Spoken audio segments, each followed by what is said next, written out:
Buenos días, bienvenidos a esta mesa matutina de esta edición del 2017 del CENIS. Si os parece, como que es una sesión express de media hora, vamos a intentar eliminar, digamos, el discurso y vamos a pasar al aterrizaje de las ideas. Me acompañan en esta mesa Xavi Tarrés y Xavi San Climent, dos amigos del mundo de las tecnologías, colaboradores, compañeros de viaje en procesos de transformación, en temas de innovación, en temas de implementación de infraestructuras, en fin. La idea de la mesa es, si os parece, pasar del marco conceptual que estamos definiendo en estos últimos años alrededor de la transformación y a aterrizarlo a proyectos concretos y a, bueno, pues una visión integral de lo que sería este proceso de transformación desde dos puntos de vista importantes.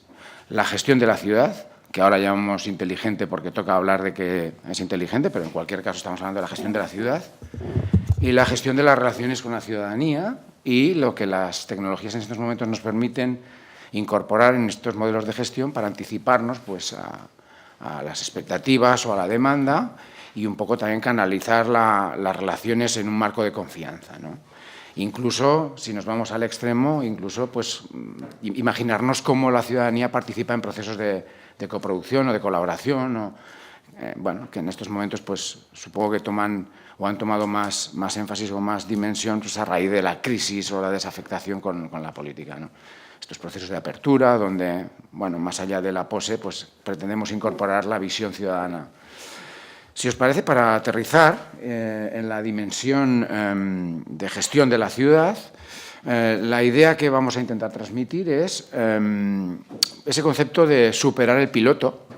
Estamos en un proceso de aprendizaje y los pilotos pues, son una excelente oportunidad para adquirir conocimiento y gestionar los desafíos con nuevas formas de gestión. Xavi, en ese sentido, nos va a aportar una idea concreta a propósito de esta gestión de las ciudades, aterrizando el concepto hacia una realidad, considerando temas de sostenibilidad, de impulso, de aprovechar los momentos de la contratación para incorporar innovación, en fin.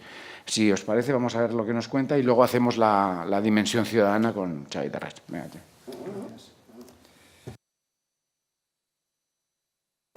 Gracias a todos por venir. Como dice Mario, mi aproximación va a ser sobre todo esto, intentar quitarnos de encima el modo piloto, ¿no? Es decir, hacer un paso más y decir, oye, vamos a dejar los pilotos a un lado y vamos a abordar proyectos que sean algo más que un piloto, ¿no? Y en este caso, pues mi aproximación, y eso también tiene narices que lo diga alguien que se ha dedicado toda la vida al tema de la informática, ¿no? Y al tema del software, pues se hace mucho en base a lo que es un proyecto de infraestructura, ¿no? Y en este caso tiene referencia a lo que es el mundo de la luz. Cuando digo el mundo de la luz, me refiero a todo lo que es, por ejemplo, un proyecto de alumbrado público, por ejemplo, en una ciudad, ¿vale? Y que, nuestro entender, es un proyecto que tiene que ser abordado no solo como un proyecto donde vas a cambiar una serie de luminarias, X, las que sean. En nuestro caso, lo que planteamos es siempre hacer un proyecto de ciudad, un proyecto global en toda la ciudad, que sea un proyecto motor para poder ser el inicio de arrancar un proyecto Smart City de verdad. Y evidentemente con una serie de condicionantes que creo que le da una envolvente al proyecto que son muy interesantes para cualquier administración pública, ¿no? Que es, uno, la dimensión que comentábamos de sostenibilidad, es decir, aquí al final hay un tema de ahorro de CO2, ahorros de potencias, ahorros basados en temas económicos. Básicamente la luz se está pagando con capítulo 2 del presupuesto de cualquier ayuntamiento, y el capítulo 2 suele ser el capítulo que está más estresado de cualquier administración pública, ¿no? Si además estamos hablando que son unas infraestructuras que vienen ya de hace muchos años y que necesitan una renovación, estamos hablando de que esa renovación suele ser, si quieres abordar el proyecto a nivel ciudad, una pasta considerable, ¿vale? Nosotros ahí lo que hacemos es abordar el proyecto en su globalidad, buscando la financiación incluso, y esa financiación significa pues, irnos donde sea Europa, sea Ministerio, IDAE, donde sea, lograr la financiación. En según qué proyectos, en según qué tamaño, no hace falta ni lograr la financiación. ¿Por qué? Porque el proyecto es sostenible en sí mismo. no hace falta que tengas que ir a buscar el dinero y, sobre todo, hay un ámbito muy interesante que nos permite hacer un cambio de modelo de gestión de nuestro servicio dentro del ayuntamiento, ¿no?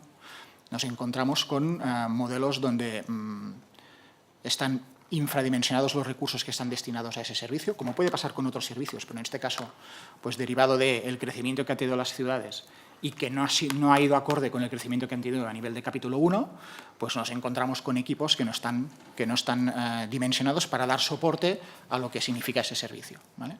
Pues en este caso también es una oportunidad para hacer un cambio de modelo. Suelen ser servicios que están yendo totalmente a intentar satisfacer las incidencias que les llegan días A después de que hayan pasado, ¿no? Pues en este caso, pues se trata de cambiar el modelo, de ser un servicio que sea totalmente predictivo, proactivo. Es decir, nos enteramos de las cosas antes que el ciudadano se entere. Por tanto, podemos reaccionar y, por tanto, podemos actuar, ¿vale? Como os decía, estamos hablando de proyecto, tiene que ser un proyecto motor que nos permita cambiar ese modelo de servicio, pero es que además nos tiene que permitir hacer muchas más cositas. Y esas más cositas significa, pues, seguramente arreglar otros aspectos o iniciar actuaciones en otros aspectos que por sí solos quizá no podríamos hacerlo porque no son sostenibles. No los aguanta un plan de negocio, no los aguanta un business plan, ¿vale? ¿Y eso qué significa? Pues nos podemos encontrar con que tenemos necesidad de banda ancha en según qué sitios y que por sí solos pues no lo podemos hacer. Podemos encontrarnos con que queremos hacer proyectos de incorporar temas de IoT, de sensórica en la ciudad para casos X, ¿vale? Etcétera. Lo que os comentaba, capacidad de obtener la financiación, es muy pedante decir que tenemos el 100% de éxito, pero es así. El día que no lo tengamos pondremos casi el 100%. Elaboramos el proyecto sobre todo con los retornos económicos muy claros. Eso significa, solo por un cambio tecnológico estamos hablando de un ahorro que puede rondar en función del punto de partida de cada ciudad, porque las ciudades no están quietas y han evolucionado entre un 50, un 60, un 70%, que además le tenemos que añadir la parte asociada a gestionar la luz. No solo es un cambio de tecnología, tenemos que gestionar la luz, que es una cosa que no hemos sabido hacer hasta la fecha. Gestionarlo en tiempo casi real, ¿de acuerdo? Comentamos la capacidad de cumplir el famoso pacto de alcaldes que bueno, pues que la mayoría de ayuntamientos se agregan al mismo, pero que, bueno, pues que es bastante complicado llegar a los índices que se piden. Reducción de CO2, disminución de la contaminación lumínica, los ratios que os comentábamos de mejora, y un concepto para mí muy interesante es que, tratándose también de un proyecto de innovación tecnológica, esa propia innovación tecnológica nos permite minimizar el riesgo tecnológico del proyecto, con lo cual ese riesgo no se asocia, digamos, a la financiación del proyecto, ¿de acuerdo? Casos concretos. Aquí esto se nos ha cruzado. Uno, un simple cambio de luminaria, que es una infraestructura, se tiene que asociar a otros tipos de proyectos, por ejemplo, temas de seguridad. Aparece una pistola, pero es porque hay algún caso en alguna ciudad donde, bueno, pues con un índice de criminalidad bastante interesante, pues donde con la luz se pueden hacer cosas, poner detectores de ruido para detectar que hay disparos en esa zona, etc. Seguridad también se entiende poder dar más luminosidad o menos a zonas donde haya running o haya ciclistas, por ejemplo, o en zonas de parques, o dar más luminosidad, como puede ser en una ciudad cerca de Barcelona, donde una zona de discotecas, donde en esas horas donde hay afluencia de gente, pues lo que se hace es se incrementa el nivel también de luminosidad para dar más seguridad a la gente que va a la zona. Evidentemente, conectividad. Estamos hablando de elementos que están distribuidos por todo el municipio y, por tanto, pues pueden ser un elemento que te puedan favorecer para tener Wi-Fi, por ejemplo, o conectividad para otros servicios, como es el ejemplo que ponemos aquí abajo, es decir, que nos sirva también para obtener información de cómo está un estado de un servicio que puede ser el servicio de aparcamiento, etcétera, etcétera. ¿De acuerdo? Aparte de los típicos de, pues bueno, pues que me pueden permitir poner sensores y tener reducción de CO2, variar la luminosidad, captar información de temperatura o ver índices de humedad de la zona, que esto es fácil y es típico. Para que tengáis una idea, hemos llegado para dar números y así poder darle paso a Xavier. Estamos gestionando ahora mismo 28 proyectos en toda España, de todos los tamaños, desde municipios que puedan tener 4.000, 5.000 habitantes a municipios que tienen más de 300.000. Estamos hablando hemos traído hasta la fecha 113 millones de euros de financiación, más de 264.000 luminarias gestionadas y cuando digo 100% de éxito es proyecto que arrancamos y que necesitamos financiación, proyecto que obtenemos la misma. Vale, Xavi. Bien, como veis es una conceptualización de una transformación en la gestión de un elemento común que es el alumbrado en cualquier ciudad, aprovechando las oportunidades que la tecnología nos presta e introducir criterios de sostenibilidad, de reutilización de la tecnología, en fin. Estaríamos en la rama de gestión de la ciudad. Si nos vamos a la parte más social, a la relación con la ciudadanía, los canales de relación, la expectativa en unos servicios públicos de calidad, pues en un momento donde, como decía antes, hay una cierta desafección, donde hay crisis, pues por diferentes motivos, Xavi nos va a introducir una visión innovadora en la gestión de estos canales de relación y del estado emocional, de esa calidad de vida de los ciudadanos. Gracias, Mario. Buenos días. Buenos días. Yo voy a hablar desde el punto de vista de la relación con los ciudadanos, muy bien, como muy bien has dicho, y por tanto vamos a partir de los ciudadanos y su relación con la ciudad y en lo que nos atañe con la ciudad inteligente o con la ciudad cargada de tecnología, pues el ciudadano digital o la vida digital del ciudadano, para ser más precisos, ¿no? Por lo tanto, vamos a hablar un poco de la vida digital del ciudadano. Ahora mismo, el ciudadano, las personas, tenemos una vida digital generando bits, generando información, necesitando información, interactuando con la información y por tanto, interactuando enormemente con la información. No sé si todos habréis entrado alguna vez en My Activity de Google y veréis el nivel de profundidad, exactitud, precisión y cantidad de datos que Google obtiene de nuestro uso de sus plataformas, algunas más perceptibles, el buscador, y otras mucho más imperceptibles, como aquellas tarjetas que no sabes por qué te salen y te dicen, oye, que dentro de 10 minutos tienes que estar en no sé qué sitio o utiliza esta vía y no sabes por qué en el móvil te sale aquello. Bueno, toda esa cantidad de información enorme, tiene que servir para algo en la Smart City. De hecho, la gente de... yo no voy a hacer ninguna demo.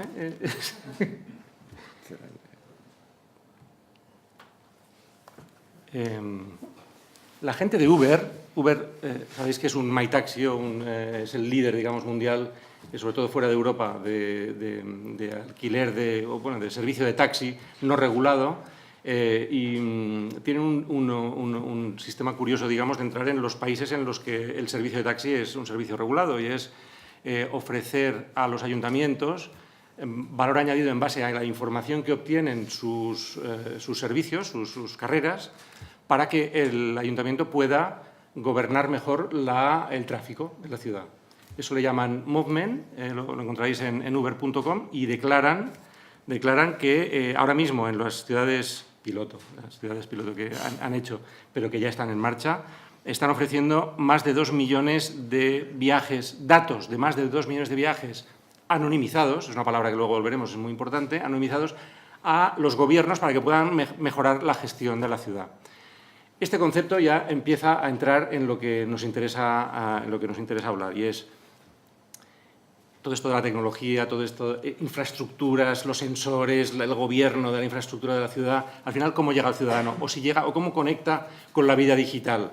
Pues a través de un concepto que es Big Data, es gestión de Big Data. Se está generando enormes cantidades de Big Data porque los gobiernos no entran en estos datos a usarlos, a verlos, a aplicarlos y a utilizarlos para el mejor gobierno de la propia ciudad.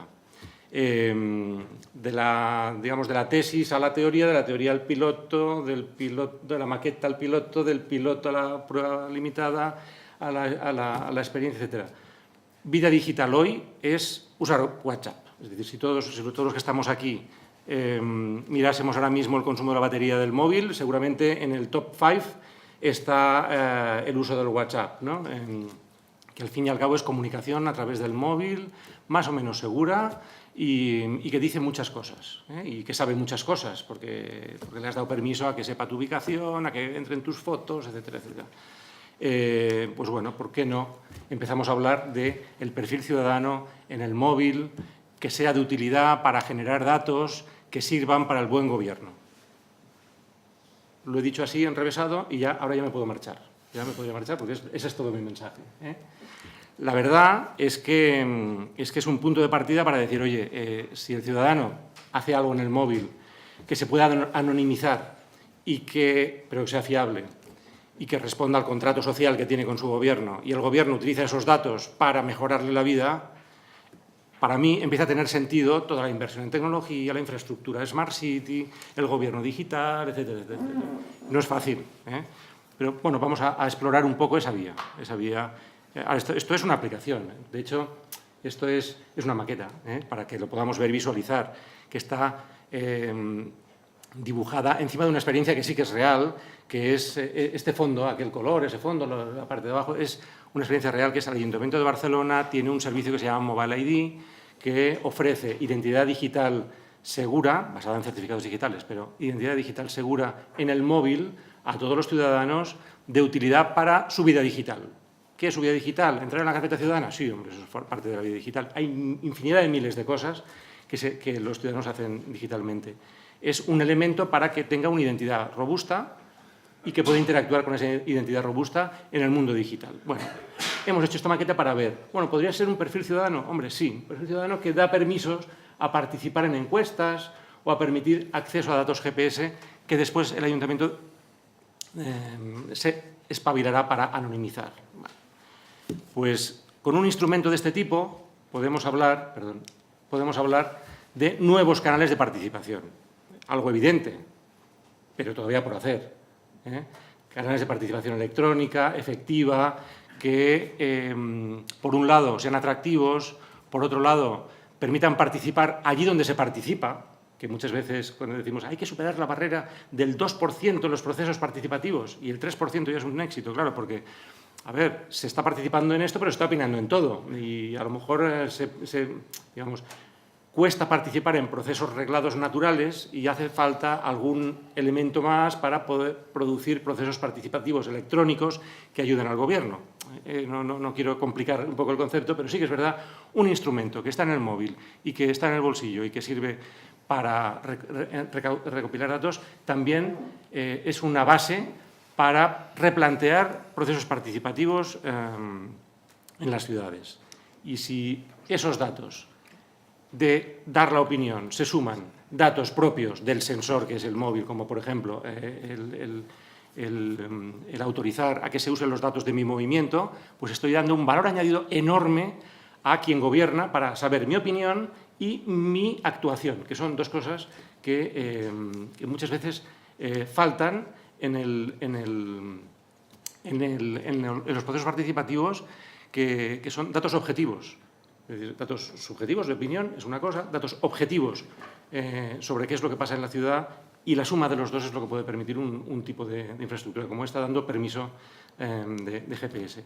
También aplicado, ahora estamos otra vez en el perfil dentro de una app ciudadana, con permisos, aplicado a la movilidad. Pues imaginaros que yo digo dónde vivo, dónde trabajo y dónde está la escuela de mis hijos o mis hijas, en mi caso, ¿no? Y doy permiso al ayuntamiento a que recopile datos de GPS de mis movimientos. Y solamente con eso el ayuntamiento podría saber mucho más de lo que le da Uber, muchísimo más de lo que le da Uber. Si además encima yo valoro los servicios que utilizo en mis movimientos, tengo además información cualitativa que alguna de ella puede ser incluso a nivel de participación con compromiso político de ejecución, etc. Y estos datos enormes puestos de una forma ordenada, de una forma inteligente sobre los mapas, sobre los análisis, sobre indicadores, pues efectivamente son instrumentos absolutamente válidos que hoy día se están utilizando con grandes dificultades de obtención de fuentes de datos. Este es un ejemplo de una salida de un Mobile Congress en Barcelona con datos durante media hora y allí es el Mobile Congress. Todos los movimientos de una serie de gente que hizo este experimento y que dicen, se ven claramente dónde están los nodos, dónde están las distancias cortas, dónde está, en fin, hay un enorme análisis. Eso es solamente un ejemplo, bueno, es uno de los clásicos de los que se enseñan. Y finalmente, un concepto, y ya acabo, un concepto. Y es, para que esto funcione, tiene que funcionar. Entonces, el WhatsApp, ¿por qué funciona? Porque se comunica, porque es fácil, porque es divertido, porque está cerca, por muchas cosas.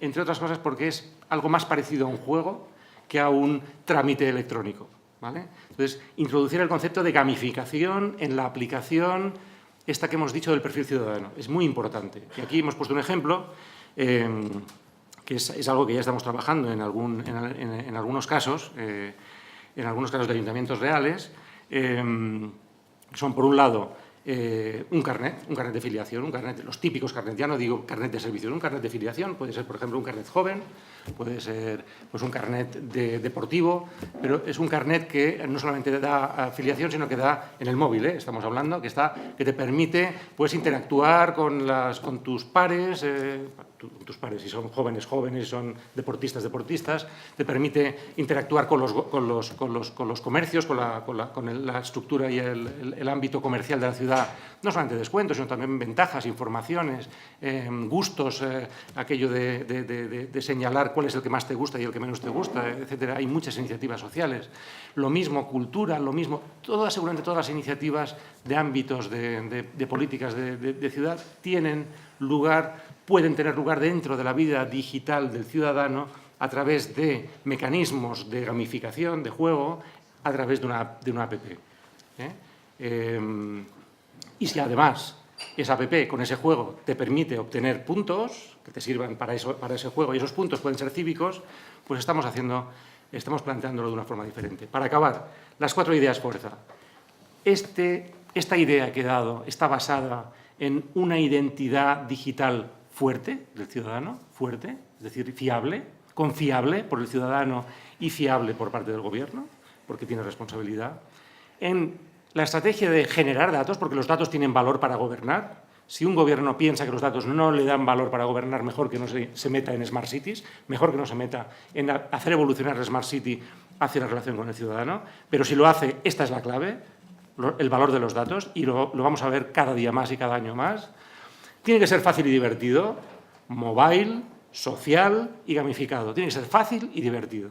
Y finalmente, muy importante, y esto ya es un mensaje a nivel de equipos de gobierno, la legitimidad del gobierno. Necesita legitimidad para construir infraestructuras digitales en la Smart City. Necesita una legitimidad para construir infraestructuras y conseguir información que le sirva para gobernar. Y los gobiernos tienen esta legitimidad, la tienen que construirla bien, tienen que basarse en identidad digital fuerte, tienen que garantizar que esos datos van a ser anónimos, van a ser útiles, no se van a comercializar y tiene que invertir para hacer cosas reales. Tiene que hacer cosas reales que sean fáciles y divertidas. Tiene legitimidad para hacerlo. Aquí nos encontráis, siempre que queráis, a vuestra disposición. Muchas gracias, Xavi. Bien, para concluir, nos quedan 5 minutos y si me permitís haré una recopilación de estas ideas. Y lo haré con un ejemplo. Ayer por la mañana estaba reunido con un importante operador de servicios que opera en mi ciudad y me planteaban el siguiente desafío. Estamos planificando nuestras infraestructuras de forma tradicional, con criterios economicistas y de viabilidad desde el punto de vista de la estructura de negocio de nuestra empresa, y queremos incorporar dimensiones sociales y dimensiones sostenibles. Y me planteaban cómo hacerlo. Dice, pues mira, es muy sencillo. Nosotros, por nuestra vía, haríamos todo esto, pero si nos das información suficiente para hacerlo en conjunto con tu despliegue de infraestructuras en tu ciudad, si me das la planificación de tu actividad y me das tu sensación de criticidad respecto a la movilidad, respecto a otros parámetros que tendrían que ver con la calidad de vida de los ciudadanos, podemos acabar dándote una planificación que acabaré gastándome el mismo dinero, pero obtendré más rendimiento. Y probablemente el orden de actuaciones en el territorio no será el que nos da como resultante estrictamente los criterios de compañía. Esto me pasaba ayer por la mañana. Entonces, ¿cuál era el desafío? Yo estaba viendo toda esta herramienta, es una herramienta donde se modeliza todo un sistema de valores, donde interviene la universidad, pues estaba un poco acojonado, la verdad, porque digo, ahora, ¿cuál es el perfil técnico de mi equipo que va a dar satisfacción a estos parámetros? Voy a estar un año intentando saber parametrizar esos valores y que de verdad tengan sentido. O sea, decir por decir podemos decir cualquier cosa, pero que tengan sentido en ese modelo. Y ellos me decían, tranquilo, lo vamos a hacer jugando. No hace falta que te comas el coco. Yo te daré una herramienta que en base a hacerte preguntas y dándote créditos y patatín y patatán, y además con un criterio de comprobación de incongruencias en tus respuestas, o sea, te va a decir, oye, esto que estás diciendo, antes me lo has dicho al revés, o antes me tomabas el pelo, me lo tomas ahora, pero con una estructura de mejora organizada, vamos a conseguir que me lo digas. Por tanto, no te preocupes, no hace falta que sepas más de lo que tienes que saber. En cualquier caso, esto que os cuento es un ejemplo de cómo la vida nos está sobrepasando. Has dicho que si no estás en condiciones, en un momento he entendido que si los gobiernos no están en condiciones de meterse como tocaría, pues que no se metan. Se tienen que meter porque si no se meterá alguien en su nombre. Es decir, es el típico movimiento que estamos sufriendo que se hará con nosotros o sin nosotros. O sea, nosotros me refiero a los técnicos y a los políticos también, porque bueno, la ciudadanía ya se encarga de cambiarlos de sitio cuando las cosas no van como uno espera. Conclusión, a este cambio hay que llegar, si es posible, planificando y disponiendo de estrategia. Pero si no la tienes, póntela rápido, porque la estrategia te la hace el sector, te la hacen los ciudadanos, te la hacen las empresas, porque estamos todo el día contratando. O sea, ¿cuánto era el PIB de la Unión Europea en contratación pública? El 25%, ¿no? Imaginaos la cantidad de dinero que se mueve en los países de la Unión Europea en contratación pública. Si aprovechamos esa herramienta para incorporar todos estos criterios de gestión, probablemente obtengamos una estrategia, digamos, por resultante, no anticipada. En fin, para ser puntuales con la organización y como nosotros hemos entrado 5 minutos tarde, acabamos 5 minutos tarde, pero acabamos en hora. Si queréis hacer alguna pregunta, la podéis hacer ahora o si no, como nos conocéis, pues aquí en el pasillo a lo largo del día contactamos y aclaramos cualquier matiz. Muchas gracias.